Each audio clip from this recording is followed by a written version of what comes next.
Here's a pair of the JLab Go Air Pop earbuds. I'm going to show you how to perform a factory reset. You want to do a factory reset if you have pairing or connecting problems, or maybe one side's working or the other side's not working, one side volume's lower, maybe it keeps disconnecting, and so on.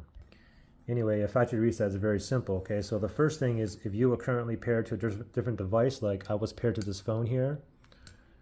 So if you do have a phone that you are paired with and you want to pair it back, just make sure you go to the Bluetooth, and then you can see I was paired to this device before.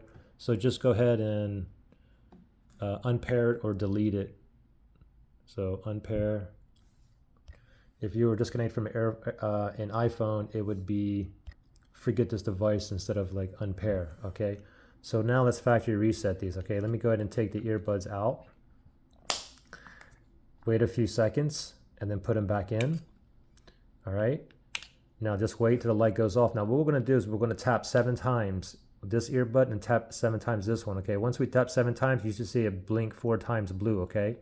Ready, set, go. 1, 2, 3, 4, 5, 6, 7. Blue, blue, blue. 1, 2, 3, 4, 5, 6, 7. 1, 2, 3, 4, 5, 6, 7. Blue, blue, blue. Okay, there we go. Okay, let's see if that worked, okay? So let's go ahead and pull these out now.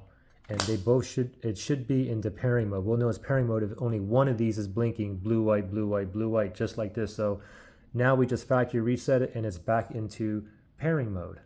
And if I want to connect back to the same device, I can just click on connections, make sure Bluetooth is turned on, tap on Bluetooth here.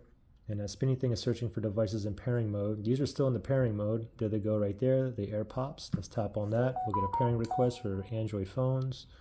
And voila, we're back in business.